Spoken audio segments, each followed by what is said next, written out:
असा महत्वाचा भाग आता बस खाली बस. सुरुवात केली आहे. शिवाय चढलं. पण याच्या पालखी दरवाजात आपण आतमध्ये पालखी दरवाजा अपोजिट साईडला एक दरवाजाच्या दरवाजाचं नाव आहे मीना दरवाजा. राजांच्या राण्या सायंकाळी सकाळी सूर्योदय सूर्यास्त बघण्यासाठी जाणे येणं करायच्या त्याला मीना दरवाजा. मीना ही पालखीचं मोठं अंतर आहे आणि याच अंतरामध्ये अशी मोठी 6 दालनं आहेत आणि या दालनांना इतिहासामध्ये राणी महालाची भाग असं म्हटलं जातं. आता माझ्या एका प्रश्नाचं उत्तर द्या. छत्रपती शिवरायांना राण्या किती होत्या? 8 वाले आठ बरोबर आहे. छत्रपती शिवरायांना 8 राण्या होत्या. त्यांची नावं आहेत. नाव आहे का? नाव पण पाठांतर करून ठेवा. सहीबाई, सोयराबाई, सगुणाबाई, गुणवंतबाई, काशीबाई, पुतलाबाई, लक्ष्मीबाई,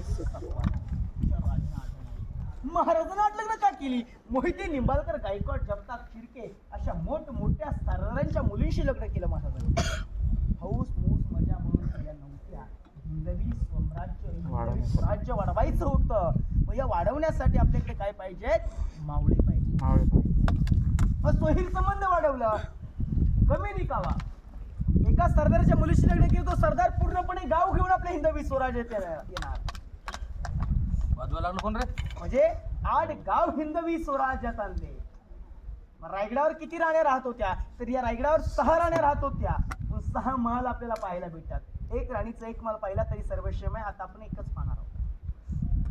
6 राण्या रायगडावर राहत होत्या. एक राणी राजगड किल्ल्यावरती सहीबाई संभाजी महाराज 2 वर्ष असताना त्यांचं निधन राजगड किल्ल्यावर झालं 9 नोव्हेंबर 1656ला. त्यांना रायगड किल्ला मुळीच माहिती नाही. कुठला राणी?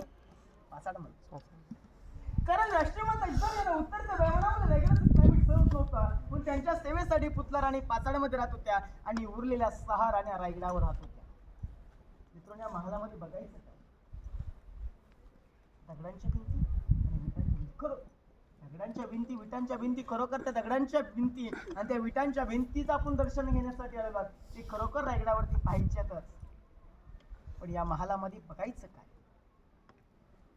आपण सर्वजण घरी टॉयलेट वापरतो की नाही? अंदाज वापरतो. आपण जे वापरतो ते इंडियन आहे का? नाही. इंग्लिश टॉयलेट वापरतो आपण.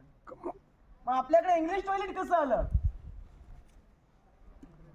350 वर्षापूर्वी इंडियन टॉयलेट हे रायगडावरती बनवलं होतं आणि रायगडावर वापरलं जातं. आज आपण वापरतो ते इंग्लिश टॉयलेट इंग्रजांनी आणलं. बरोबर आहे त्याचं. 150 वर्ष इंग्रजांनी राज्य केलं. आपल्याकडे अशा काही कला होत्या, त्या पाहिल्या, बघितल्या, शिकले, माघारी केले. त्या थोडं चांगलं बनवलं आणि आपल्याला जास्त किमतीत माघारी पाठवलं आणि आपण ते घेतलं. आणि एक गोष्ट लक्षात ठेवा, गर्वाने सांगतो सर मी, घासला विना दार नाही तलवारीच्या पातीला.